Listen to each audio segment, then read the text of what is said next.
नमस्कार। आप लोग देख रहे हैं महाराज फौजी बाबा चैनल। आज मैं इस वीडियो में हर एक देश की कुछ मजबूरियां हैं, उसके ऊपर मैं विचार करूंगा और ये मजबूरियों का क्या असर पड़ता है या क्या प्रतिफल मिलता है, कुछ अपना विचार इसके ऊपर मैं भी करूंगा। जैसा कि आप लोग जानते हैं, हमारे देश की मजबूरी व्यापारिक दृष्टिकोण से अगर देखा जाए तो पेट्रोलियम पदार्थ यानी कि अपनी ज़रूरतों का 90% हम लोग बाहर से आयात करते हैं, इंपोर्ट करते हैं। और दुनिया में अगर आप कहेंगे तो सबसे ज़्यादा पेट्रोलियम पदार्थों को ले आने के लिए यानी क्रूड ऑयल जो कि बैरल में होता है, इसको लाने के लिए हम लोग बहुत परेशान हैं। ये हमारी मजबूरी हो जा रही है और इसी मजबूरी के नाते हम लोग कई देशों से अपना संबंध बनाने का प्रयास करते हैं। जैसा कि आप लोग जानते ही हैं कि हम लोग अभी रूस से क्रूड ऑयल्स ले रहे थे, फिर जो है वेनेजुएला और फिर यूएई वगैरह से तो पहले से ही लेते आ रहे हैं। और आपका सऊदी अरेबिया और जितनी भी ये मिडिल कंट्रीज हैं, मिडिल वेस्ट कंट्रीज हैं, जितने भी ओपेक के लोग हैं, प्राय कोशिश करते हैं कि कई जगहों से हम लोग लें। ईरान से पहले लेते थे लेकिन प्रतिबंध लगने से परेशानियां हुई, नहीं ले सकते थे। इसी तरह से रूस पर भी प्रतिबंध है लेकिन फिर भी हम लोगों ने उसको लेना प्रयास किया। तो जो हम लोगों का रिजर्व है उस रिजर्व में से भी अब समाप्त होने जा रहा है। तो ये क्राइसिस जो आएगा, ये हम लोगों की मजबूरियां हैं कि हम एक देश के साथ किस तरीके से अपना संबंध बनाएं। हम चाहते हुए भी और ये करने के बाद मजबूर हो जाते हैं। तो मजबूरियां भी आवश्यकता उत्पन्न करती है और उससे हमारा संबंध और जिसको कि हम लोग अपना विदेश नीति कहते हैं, उस पर सर्टेनली उस पर आधारित होता है। दूसरा सबसे बड़ा कमजोरी ये है कि जो रेयर अर्थ मटेरियल्स हैं, जिसके चिप्स बन रहे हैं, आज कितने जो है चिप्स ले आने के लिए हम लोग दूसरे देशों पर निर्भर होते हैं, स्पेशली चाइना के ऊपर बिलियंस में हम लोगों का व्यापार हो रहा है, व्यापार घाटा भी चल रहा है। तो ये मजबूरियाँ और भी है, जिससे कि हम लोग का आयात, जब भी सोना वगैरह का आप देखते हैं आयात हम लोग करते हैं, लेकिन चलिए उस आयात करके हम लोग कुछ कमा भी लेते हैं। लेकिन कुछ ऐसी चीज़ें हैं जिसको कि स्पेशली ये जो दो, जो रेयर अर्थ मटेरियल और हमारा पेट्रोलियम प्रोडक्ट्स यानी क्रूड ऑयल, इसके ऊपर निर्भरता के लिए या किसी देश के ऊपर में हम लोगों को रहना पड़ेगा। विश्व अशांति कहीं भी होगी तो हमारा देश अफेक्टेड यानी प्रभावित होगा, क्योंकि हम लोगों का समुद्री यात्रा से जो क्रूड ऑयल ले आ रहे हैं, जैसे होमरेज का ईरान और अमेरिका में आपस में टकराव हो गया, तो ईरान से हमारे पास नज़दीक था, हम लोग ले आने में कोई दिक्कत नहीं होती थी। लेकिन इस वार के वजह से होमरेज को बंद हो जाने से हमारे कई शिप जो है कि नहीं 2 महीना से उधर ही रहे हैं। अभी हाल में 2-4 शिप निकले हैं, लेकिन वो भी पर्याप्त नहीं है। इसी तरह से अन्य की मजबूरी, इजराइल की देख लीजिए मजबूरी। इजराइल की मजबूरी क्या है? उसका एग्जिस्टेंस, यानी कि लोग उसके ऊपर हमेशा से हावी हो रहे हैं। 67 वार, 73 वार, इस तरीके से कई वार, या हमेशा वो जो है कि नहीं बेचैन रहता है।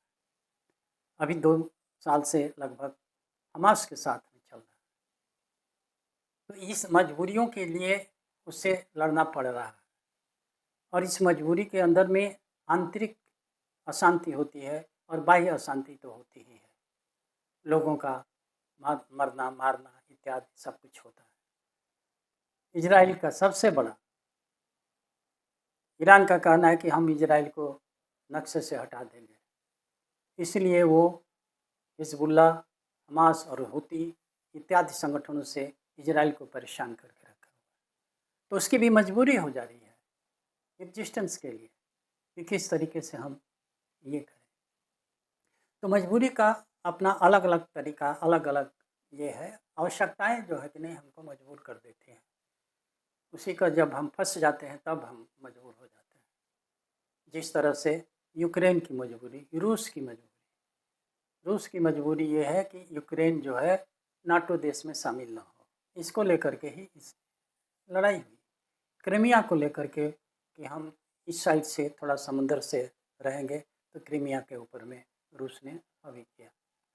तो कुछ एक आवश्यकताएं हैं जो कि हमको मजबूर कर देती हैं, और ये मजबूरी के कारण ही आप देख रहे हो वार हो रही है। नाटो का जो है अलग ही अपना मजबूरी है, और हर एक का अपना अपना एग्जिस्टेंस या अपनी अपनी आवश्यकताएं या अपना अपना इंटरेस्ट होता है। तो देख ही रहे हैं कि रूस और यूक्रेन का वार बहुत दिनों से चल रहा है। अन्य लोगों का, अन्य देशों की मजबूरी ये हो जाती है कि अगर इसी तरह से लड़ाई चलती रहेगी और फ्लेयर अप होगा तो हो सकता है विश्व युद्ध फिर शुरू हो जाए।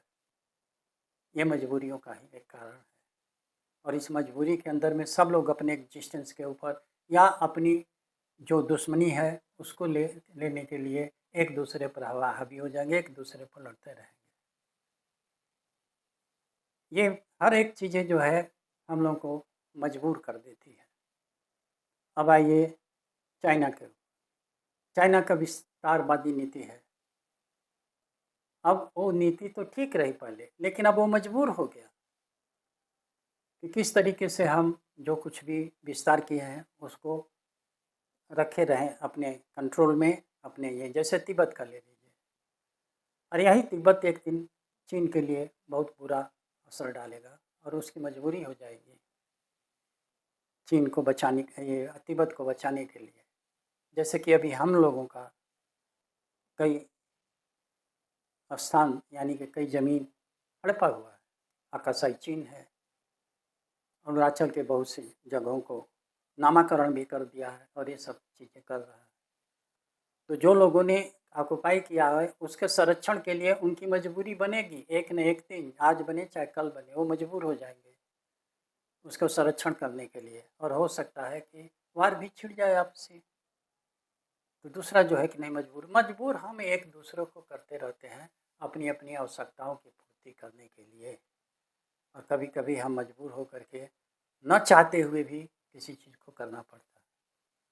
अभी जैसे आपका ईरान और इसका अमेरिका का डील हुआ, चल रहा है, तो कई बार हुआ, इस बार भी होगा। तो हमेशा जो है मजबूर हो करके वो डील टूट जाती है। क्यों टूटती है, क्या बात है? यानी कि जो शर्तें हैं, एक मानने के लिए तैयार है, एक मानने के लिए नहीं तैयार है।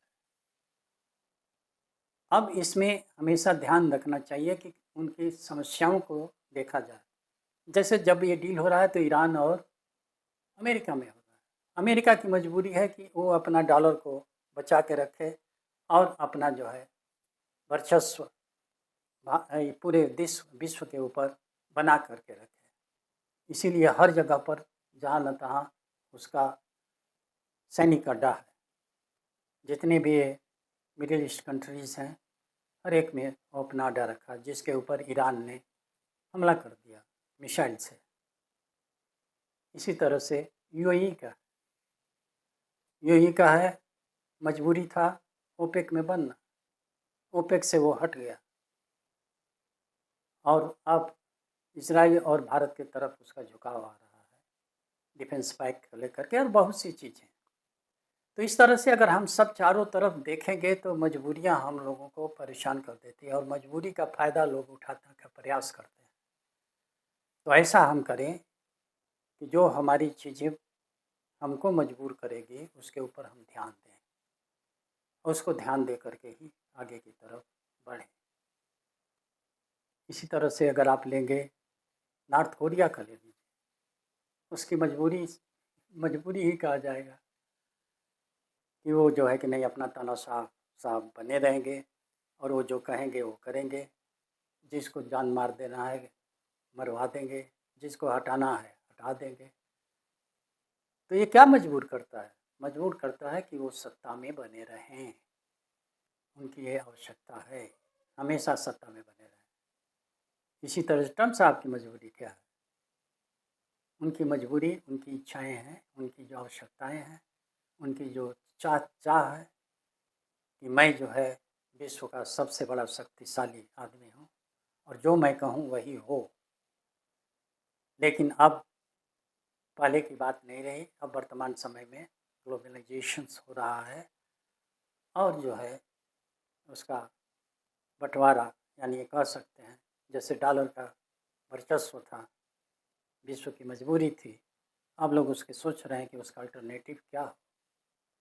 तो मेरा पूरा इस वीडियो का कहने का है कि मजबूरी हर एक आदमी को परेशान कर देती है, आवश्यकता उसके परेशान कर देती है। न चाहते हुए भी हम लोगों को कुछ ऐसा डिसीजन लेना पड़ता है या किसी तरह का सहयोग करना पड़ता है या किसी की बात को मानना पड़ता है, जो कि स्वहित को भी देखा जाता है और देश हित को भी देखा जाता है। जैसा कि मैंने कहा, देश हित सर्वोपरि। तो देश हित में अगर सबको कुछ शांतिमय मिल रहा है, यह है, अगर नहीं मिलेगा इस मजबूरी के अंदर में किसी कारणों से, तो चारों तरफ हो हल्ला होना स्वाभाविक है, होता भी है इसमें।